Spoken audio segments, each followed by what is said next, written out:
इन दिनों काफ़ी घटनाक्रम हो रहे हैं जिसमें ट्रंप को लेके एप्स्टीन फाइल है, बांग्लादेश में बवाल चल रहा है, यूक्रेन रशिया युद्ध चल रहा है। तो इस बीच में ये जो भारत और ओमान के बीच में मोदी जी के भी हाल की ओमान यात्रा के दौरान ये फ्री ट्रेड एग्रीमेंट हुआ था, उसकी बात कुछ दब सी गई।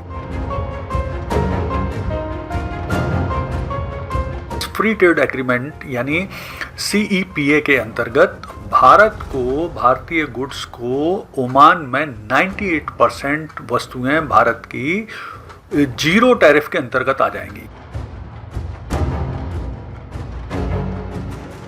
फिर भारतीय प्रोफेशनल्स के लिए ओमान में काम करने के, निवेश करने के, व्यापार करने के बहुत सारे अवसर बढ़ेंगे।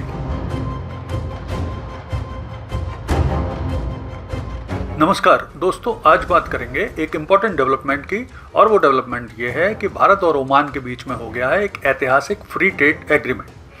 तो आइए इस पूरी घटनाक्रम की जानकारी विस्तार से प्राप्त करते हैं और जानने की कोशिश करते हैं कि इस फ्री ट्रेड एग्रीमेंट से भारत को क्या लाभ होगा, भारत ओमान के संबंध किस तरह के हैं, ओमान कैसा देश है, संपूर्ण जानकारी प्राप्त करते हैं इस वीडियो में। तो देखिए, जैसा कि आपको पता है कि इन दिनों काफ़ी घटनाक्रम हो रहे हैं जिसमें ट्रंप को लेके एप्स्टीन फाइल है, बांग्लादेश में बवाल चल रहा है, यूक्रेन रशिया युद्ध चल रहा है। तो इस बीच में ये जो भारत और ओमान के बीच में मोदी जी के भी हाल की ओमान यात्रा के दौरान ये फ्री ट्रेड एग्रीमेंट हुआ था, उसकी बात कुछ दब सी गई। लेकिन ये बहुत ही इंपॉर्टेंट ऐतिहासिक फ्री ट्रेड एग्रीमेंट है जिसकी जानकारी होना बहुत आवश्यक है। तो देखिए, जो भारत और ओमान के बीच में ये फ्री ट्रेड एग्रीमेंट हुआ है, ये अभी मोदी जी की जो हाल की ही ओमान यात्रा है उसमें किया गया था। और इस फ्री ट्रेड एग्रीमेंट में, जिसे बेसिकली नाम दिया गया है CEPA यानी कंप्रहेंसिव इकोनॉमिक पार्टनरशिप एग्रीमेंट, ये एक तरह का फ्री ट्रेड एग्रीमेंट ही है। ये मोदी जी और जो वाणिज्य मंत्री हैं हमारे पीयूष गोयल, उनकी द्वारा, मोदी जी की उपस्थिति में पीयूष गोयल द्वारा साइन किया गया था। और ओमान की तरफ से ओमान के जो राजा हैं हैतम बिन तारिक अल सईद, उनकी मौजूदगी में साइन किया गया। तो देखिए, इस फ्री ट्रेड एग्रीमेंट में जो बहुत सारी इंपॉर्टेंट चीज़ हैं, जो लाभ भारत को मिलने वाले हैं, पहले उनकी बात कर लेते हैं। तो देखिए, इस फ्री ट्रेड एग्रीमेंट यानी CEPA के अंतर्गत भारत को भारतीय गुड्स को ओमान में 98% वस्तुएं भारत की जीरो टैरिफ के अंतर्गत आ जाएंगी, यानी वो ड्यूटी फ्री हो जाएंगी। और इसी तरह से ओमान की लगभग 77% वस्तुएं भारत में जीरो टैरिफ के अंतर्गत आएंगी। ओमान ने भारत को 99% जीरो टैरिफ में रखा है वस्तुओं को, और भारत ने 77% टैरिफ दी, यानी ये एक तरह से भारत के पक्ष में है। अब इसमें देखते हैं कि इस टैरिफ के अंतर्गत जो लेदर है, टेक्सटाइल है, ज्वेलरी है, कृषि, इंजीनियरिंग, ऑटोमोबाइल सेक्टर है, फार्मा सेक्टर, उसमें काफ़ी बढ़त देखने को मिलेगी, काफ़ी लाभ होने की संभावना दिख रही। अब अगर हम देखते हैं कि भारत और ओमान का ट्रेड कितना है, तो भारत और ओमान का जो फिलहाल वर्तमान में ट्रेड है वो है $10 बिलियन, जिसमें से 5.5 बिलियन का सामान भारत ओमान से मंगाता है और बाकी फिर ओमान को निर्यात करता है, यानी काफ़ी बैलेंस सा ट्रेड है ये। और इसके अभी फ्री ट्रेड एग्रीमेंट होने के बाद और तीव्र गति से बढ़ने की संभावना है।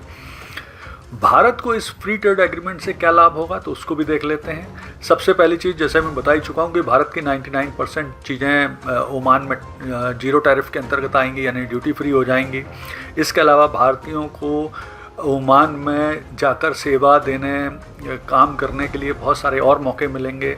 कुछ चुने हुए सेक्टर में ओमान में भारतीय लोग, भारतीय कंपनी 100% निवेश कर सकेंगी। फिर भारतीय प्रोफेशनल्स के लिए ओमान में काम करने के, निवेश करने के, व्यापार करने के बहुत सारे अवसर बढ़ेंगे। इसके अलावा भारतीय कंपनियों को बेहतर सेवा शर्तों के साथ ओमान में काम करने का मौका मिलेगा अन्य देश की तुलना में। इसके अलावा जो भारत के छोटे व्यापारी हैं, छोटे व्यवसायी हैं, उन्हें भी बहुत लाभ होगा। एक और इम्पॉर्टेंट चीज़ है कि भले ही ओमान की भाषा अरबी है, लेकिन वहाँ चूँकि इंग्लिश बहुत आसानी से बोली जाती है, समझी जाती है, व्यापक रूप से बोली समझी जाती है, तो भारतीय लोगों को, भारतीय कंपनियों को काम करने में आसानी होगी। इसके अलावा एक और बहुत महत्वपूर्ण इस एग्रीमेंट से फ़ायदा होगा, वो फ़ायदा ये होगा कि अभी भारतीय वर्कर जो ओमान जाते हैं उन्हें लगभग 90 दिन का वर्क वीज़ा दिया जाता है, मतलब काम करने की वो मिलते हैं, अवसर मिलते हैं। लेकिन इस एग्रीमेंट के बाद भारतीयों को 2 साल तक वर्क मतलब काम करने के अवसर मिलेंगे और उसे बढ़ाया भी जा सकता है। यानी बार बार उस वर्क वीज़ा को या वर्क एग्रीमेंट को रिन्यू करने की झंझट से आज़ादी मिलेगी। अब जल्दी से थोड़ा सा ओमान के बारे में समझ लेते हैं। तो देखिए, ओमान गल्फ़ का एक बहुत ही इम्पॉर्टेंट देश है और ये इसका ऑफिशियल नाम है सल्तनत ऑफ ओमान। यहाँ पर राजतंत्र यानी मोनार्की है। इसकी राजधानी है मस्कट। इसकी जनसंख्या की बात करें तो लगभग 45 लाख इसकी जनसंख्या है, जिसमें से 6,80,000 भारतीय हैं।